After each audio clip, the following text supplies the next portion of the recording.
6 മണ്ഡലങ്ങളുടെ counting ഇവിടെയാണ് നടക്കുക. ഇവിടുന്ന് അല്പസമയത്തിനകം തന്നെ നമുക്ക് ഈ ഒരു കൗണ്ടിങ്ങിൻ്റെ ഒരുക്കങ്ങൾ നമുക്ക് പ്രേക്ഷകരിലേക്ക് എത്തിക്കാൻ സാധിക്കും. ഉദ്യോഗസ്ഥരൊക്കെ തന്നെ തയ്യാറായിക്കൊണ്ടിരിക്കുകയാണ്. അല്പസമയത്തിനകം സ്ട്രോങ് റൂമുകൾ 6 ഇടങ്ങളിലായി കേന്ദ്രീകരിച്ചിരിക്കുന്ന ഈ സ്ട്രോങ് റൂമുകൾ തുറക്കും എന്നാണ് നമുക്ക് അറിയാനാകുന്നത്. അതിൻ്റെ മുന്നൊരുക്കങ്ങളൊക്കെ തന്നെ ഇവിടെ പൂർത്തീകരിക്കുന്നു.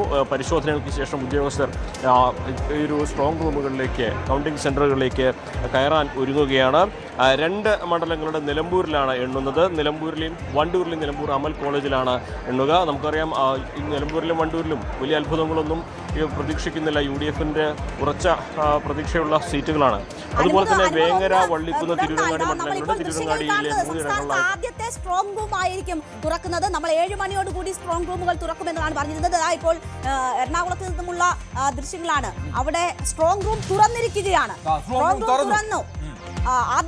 ആദ്യത്തെ ദൃശ്യങ്ങൾ ന്യൂസ് 18ലൂടെ പ്രേക്ഷകർ കാണുകയാണ്. സ്ട്രോങ് റൂം ഉദ്യോഗസ്ഥർ തുറന്ന് അകത്തേക്ക് പ്രവേശിക്കുന്ന ദൃശ്യങ്ങളാണ്. അവിടെ കൃത്യമായി നമ്മൾ ആ ദൃശ്യങ്ങൾ കാണുമ്പോൾ ഈ കാത്തിരിപ്പിന്റെ അവസാനത്തിലേക്ക് നീങ്ങുന്നു എന്നതാണ് നമ്മൾ കണ്ടുകൊണ്ടിരിക്കുന്നത്. സ്ട്രോങ് റൂമുകൾ തുറന്നിരിക്കുന്നു. EVMകൾ സുരക്ഷിതമായി വെച്ചിരിക്കുന്നത് നമുക്ക് ദൃശ്യങ്ങളിൽ കാണാം. അപ്പോൾ വോട്ടെണ്ണലിന്റെ പ്രക്രിയ ആരംഭിച്ചിരിക്കുകയാണ്. ആ ആവേശത്തിലേക്ക് കേരളം മാറുകയാണ്. ആദ്യം പോസ്റ്റൽ വോട്ടുകൾ ഇനി എണ്ണും, പിന്നീട് EVMലേക്ക് വരും. ഏതാണ്ട് 8:45 ആദ്യം ഫലസൂചനകൾ വരും. അപ്പോൾ തെരഞ്ഞെടുപ്പ് വോട്ടെണ്ണലിന്റെ പ്രക്രിയ സംസ്ഥാനത്ത് ആരംഭിച്ചിരിക്കുകയാണ്. എറണാകുളത്ത് സ്ട്രോങ് റൂമുകൾ തുറന്നിരിക്കുകയാണ്. ഇനി മറ്റിടങ്ങളിലേക്കും വളരെ പെട്ടെന്ന് തന്നെ ഈ നടപടിക്രമങ്ങൾ, സ്ട്രോങ് റൂമുകൾ തുറക്കാനുള്ള നടപടിക്രമങ്ങൾ തുടങ്ങുമെന്നതാണ് പ്രതീക്ഷിക്കുന്നത്. മലപ്പുറത്ത് ഇപ്പോൾ CP അനുമോദ് മലപ്പുറത്ത് നിന്നുമുള്ള വിവരങ്ങൾ നൽകിക്കൊണ്ടിരിക്കുകയാണ്. അനുമോദ്, തുടർന്നോളൂ.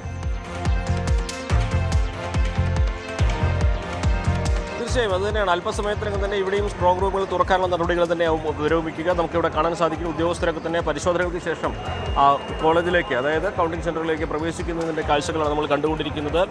അതിന് മുന്നോടിയായിട്ടുള്ള നടപടിക്രമങ്ങൾ പൂർത്തീകരിക്കുന്നു. ഇവിടെ ഞാൻ നേരത്തെ സൂചിപ്പിച്ചത് 6 മണ്ഡലങ്ങളുടെ കൗണ്ടിംഗാണ് മലപ്പുറത്തെ ഗവൺമെൻറ് കോളേജിൽ നടക്കുന്നത്. അത് ഏറനാടുണ്ട്, കൊണ്ടോട്ടിയുണ്ട്, മഞ്ചേരിയുണ്ട്, പെരിന്തൽമണ്ണയും മങ്കടയും മഞ്ചേരിയും, അങ്ങനെ 6 മണ്ഡലങ്ങളാണ് ഇവിടെ എണ്ണുന്നത്. അതുപോലെ തന്നെ 2 മണ്ഡലങ്ങൾ നിലമ്പൂരിലും വണ്ടൂരിലെയും നിലമ്പൂർ ആണ് എണ്ണുന്നത്. വേങ്ങര, വള്ളിക്കുന്ന്, തിരൂരങ്ങാടി എന്നീ മണ്ഡലങ്ങളിൽ തിരൂരങ്ങാടിയിലും, താനൂർ, കോട്ടക്കൽ, തിരൂർ മണ്ഡലങ്ങളുടെ തിരൂർ പോളിടെക്നിക്കിലും, തവനൂർ, പൊന്നാനി മണ്ഡലങ്ങളുടേത് പൊന്നാനി AV ഹൈസ്കൂളിലുമാണ്. അതിൽ ഏറ്റവും പ്രധാനം നമുക്ക് ജില്ലയിലെ കാത്തിരിക്കുന്ന ഫലങ്ങൾ, അതായത് ഒരു അട്ടിമറിയും അല്ലെങ്കിൽ UDFിനെ വെല്ലുവിളിക്കുന്ന തരത്തിൽ LDFിൻ്റെ ഫലങ്ങൾ ഉണ്ടാകുന്നത് പൊന്നാനിയും തവനൂരുമാകുമെന്ന കണക്കൂട്ടലാണ് പ്രധാനമായിട്ടുമുള്ളത്. ഏറ്റവും ശ്രദ്ധയാകർഷിച്ച മത്സരം നടന്നത് മറ്റൊന്ന് തിരൂരിൽ തന്നെയാണ്. നമുക്കറിയാം മന്ത്രി V അബ്ദുറഹ്മാൻ്റെ മണ്ഡലമാറ്റത്തോടെ ശ്രദ്ധേയമായ മണ്ഡലമായി തിരൂർ മാറിയിട്ടുണ്ട്.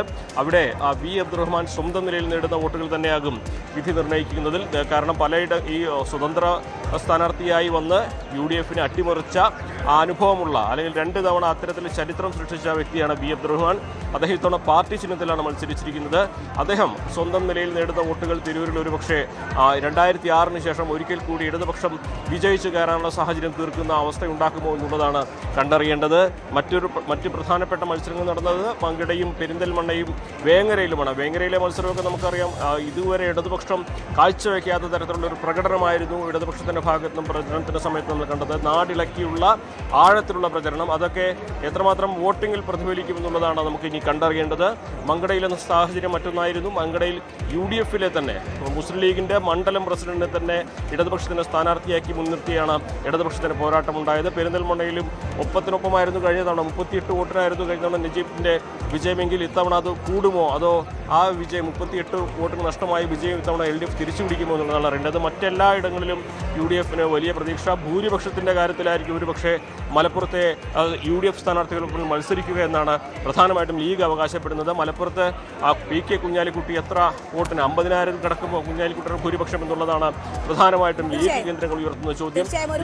സംസ്ഥാനത്ത് തന്നെ ഏറ്റവും ഉയർന്ന ഭൂരിപക്ഷത്തിൽ PK കുഞ്ഞാലിക്കുട്ടി ഇത്തവണ അവിടെ നിന്ന് തെരഞ്ഞെടുക്കപ്പെടും എന്നതാണ് പ്രതീക്ഷിക്കപ്പെടുന്നത്. കഴിഞ്ഞ തവണ KK ശൈലജയായിരുന്നു ചരിത്രത്തിൽ തന്നെ ഏറ്റവും വലിയ ഭൂരിപക്ഷത്തിൽ മട്ടന്നൂരിൽ നിന്ന് ജയിച്ചത്. KK ശൈലജ ഇത്തവണ ജയിക്കുമോ എന്നത് പോലും കൃത്യമായി പറയാൻ പറ്റില്ല. പക്ഷേ പേരാവൂരിൽ വലിയ പ്രതീക്ഷ പങ്കുവെക്കുന്നുണ്ട്. ഒരു പക്ഷേ അതിനേക്കാൾ വെല്ലുന്ന ഭൂരിപക്ഷത്തിൽ ഇത്തവണ PK കുഞ്ഞാലിക്കുട്ടി മലപ്പുറത്ത് നിന്ന് തെരഞ്ഞെടുക്കപ്പെടും എന്നതാണ് പ്രതീക്ഷിക്കപ്പെടുന്നത്. ഒരു മാസം നീണ്ട കാത്തിരിപ്പാണ്. ആ ആകാംക്ഷയ്ക്കാണ് ഇന്ന് വിരാമമാകുന്നത്. നമ്മൾ കൊച്ചിയിലേക്ക് പോവുകയാണ്. കൊച്ചിയിൽ ഡാനി പോൾ ചേരുന്നുണ്ട്. ഡാനി, എന്താണെങ്കിലും ഗുഡ് മോർണിംഗ് ആണ്. സ്ട്രോങ് റൂം തുറന്നു, അതിന്റെ ദൃശ്യങ്ങൾ ഡാനി നൽകിയിട്ടുണ്ട്, നമുക്ക് കാണാൻ കഴിയുന്നുമുണ്ട്. എന്താണെങ്കിലും അവിടുത്തെ ഒരുക്കങ്ങൾ പൂർണ്ണമാണെന്ന് മനസ്സിലാക്കുന്നു. എല്ലാം അവിടെ സജ്ജമല്ലേ? എന്തൊക്കെയാണ് ഒരു കൊച്ചിയുടെ ഒരു പൾസ്? അത് മാത്രമല്ല ഡാനി, 7 മണിയോടുകൂടി സ്ട്രോങ് റൂമുകൾ തുറക്കുമെന്നാണ് പറഞ്ഞത്. ഇവിടെ ഇപ്പോൾ 6:30 ആകുമ്പോൾ തന്നെ സ്ട്രോങ് റൂമുകൾ തുറന്നിരിക്കുന്നു. ഇപ്പോൾ അത് അടയ്ക്കുന്നത് നമ്മൾ ദൃശ്യങ്ങൾ കാണുന്നു. എന്തെങ്കിലും പ്രത്യേക സാഹചര്യമാണോ അത്?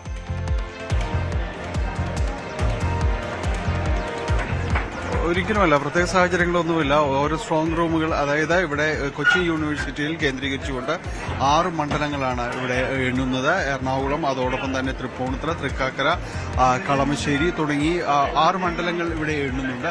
6 മണ്ഡലങ്ങളുടെയും സ്ട്രോങ് റൂമുകൾ ഇവിടെ കേന്ദ്രീകരിച്ചാണ്, കൊച്ചി യൂണിവേഴ്സിറ്റിയിലാണ്. ഇവിടെ നിന്നാണ് ഓരോ മണ്ഡലങ്ങളുടെയും സ്ട്രോങ് റൂമുകൾ തുറക്കുന്ന ആദ്യ പ്രക്രിയയാണ് നമ്മൾ കാണുന്നത്. ഒരു ഇതിന്റെ ഒബ്സർവർ അദ്ദേഹത്തിന്റെ നേതൃത്വത്തിലാണ്, തെരഞ്ഞെടുപ്പ് നിരീക്ഷകന്റെ സാന്നിധ്യത്തിലാണ് ഇവിടെ സ്ട്രോങ് റൂം തുറക്കുന്ന നടപടികൾ ഓരോ ഇടങ്ങളിലായിട്ട് പുരോഗമിക്കുകയും ചെയ്യുന്നത്. പ്രാഥമികമായി അതിന് മുന്നിലുള്ള സുരക്ഷാ കവചങ്ങളുണ്ട്, അതെല്ലാം തന്നെ നീക്കിക്കൊണ്ട് അതിന്റെ ഒരു ആദ്യ ഘട്ടത്തിലേക്ക് കടന്നിരിക്കുന്നതിന് മുന്നിലുള്ള പട്ടികകൾ അതടിച്ച് ബന്ദോബസ്താക്കിയിരിക്കുകയാണ്. അതെല്ലാം മാറ്റിയതിനു ശേഷമാണ് അടുത്ത ഘട്ടത്തിലേക്ക് നീങ്ങുന്നത്. അങ്ങനെ 6 മണ്ഡലങ്ങൾ കൊച്ചി യൂണിവേഴ്സിറ്റിയിൽ കേന്ദ്രീകരിച്ചുകൊണ്ട് എണ്ണുന്നുണ്ട്.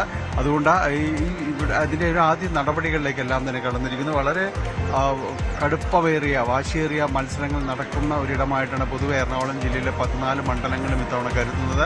കഴിഞ്ഞ തവണ നേടിയ മണ്ഡലങ്ങൾ അത് നിലനിർത്തുന്നതിനൊപ്പം കൂടുതലിടങ്ങളിലേക്ക് തങ്ങൾക്ക് കടന്നു കയറാൻ കഴിയുമെന്ന് UDF ആത്മവിശ്വാസം പ്രകടിപ്പിക്കുന്ന മധ്യ കേരളത്തിൽ ഏറ്റവും പ്രധാനപ്പെട്ട ഒരിടം എന്ന് പറയുന്നത് എറണാകുളം ജില്ലയാണ്. എറണാകുളം ജില്ലയിൽ 9 മണ്ഡലങ്ങളിൽ കഴിഞ്ഞ തവണ UDFന് വ്യക്തമായ ഒരു ആധിപത്യം ഉണ്ടാക്കാൻ കഴിഞ്ഞിരുന്നുവെങ്കിൽ ഇത്തവണ അത് ഒരു ക്ലീൻ സ്വീപ്പ് എന്നതാണ് അവർ അവകാശപ്പെടുകയും ചെയ്യുന്നത്. എന്തായാലും അതിനെ പ്രതിരോധിക്കാനും കൂടുതൽ നേട്ടമുണ്ടാക്കാൻ കഴിയുമെന്ന ആത്മവിശ്വാസമാണ് ഇടതുമുന്നണിക്കുള്ളത്. എന്തായാലും എറണാകുളം ജില്ലയിൽ ആര് ആധിപത്യം നേടുന്നു എന്നതെല്ലാം തന്നെ സംസ്ഥാന രാഷ്ട്രീയത്തിലെ ഗതിവിഗതികൾ നിയന്ത്രിക്കും എന്ന കാര്യത്തിൽ, നിർണ്ണയിക്കുമെന്ന കാര്യത്തിൽ യാതൊരു സംശയവുമില്ല. ഏതായാലും അതിനുള്ള ഒരു ആ മണിക്കൂറുകളിലേക്ക്, ആദ്യ നിമിഷങ്ങളിലേക്ക് എല്ലാം തീർച്ചയായും ആ ആകാംക്ഷ നിറഞ്ഞ മണിക്കൂറുകളിലേക്ക് നമ്മൾ കടക്കുകയാണ്. സ്ട്രോങ് റൂമുകൾ തുറന്നിരിക്കുന്നു. നമ്മൾ കൊച്ചിൻ യൂണിവേഴ്സിറ്റിയിലെ അവിടെ നിന്നുള്ള ദൃശ്യങ്ങളാണ് കണ്ടത്. അവിടെ സ്ട്രോങ് റൂമുകൾ തുറന്നിരിക്കുന്നു. സ്ഥാനാർത്ഥിയുടെയോ അല്ലെങ്കിൽ ഏജന്റുമാരുടെയോ സാന്നിധ്യത്തിൽ വീഡിയോയിൽ ചിത്രീകരിച്ചുകൊണ്ടാണ് സ്ട്രോങ് റൂമുകൾ തുറക്കുന്നത്. കഴിഞ്ഞ ദിവസങ്ങളിലൊക്കെ ഓരോ പാർട്ടിക്കാരും കാവൽ നിൽക്കുകയായിരുന്നു. ഇവിടെ ഒന്നും സംഭവിക്കുന്നില്ല എന്ന് ഉറപ്പിക്കാൻ. അതെ, അങ്ങനെ കാവൽ നിന്ന സ്ട്രോങ് റൂമുകൾ തുറക്കുകയാണ്. തെരഞ്ഞെടുപ്പ് പ്രക്രിയകൾ, കൗണ്ടിംഗ് പ്രക്രിയകൾ ആരംഭിക്കുകയാണ്. സ്ട്രോങ് റൂമുകൾ തുറക്കുന്ന കാഴ്ചയാണ് നമ്മൾ അവിടെ നിന്ന് കാണുന്നത്. ഇനിയുള്ള മണിക്കൂറുകൾ കേരളത്തെ സംബന്ധിച്ച് വളരെ നിർണായകമാണ്. കേരളം ആര് ഭരിക്കാൻ പോകുന്നു എന്ന് അറിയാൻ പോകുന്ന നിമിഷമാണ്. കൂടുതൽ വാർത്തകൾക്ക് News 18 Keralam YouTube channel subscribe ചെയ്യുക.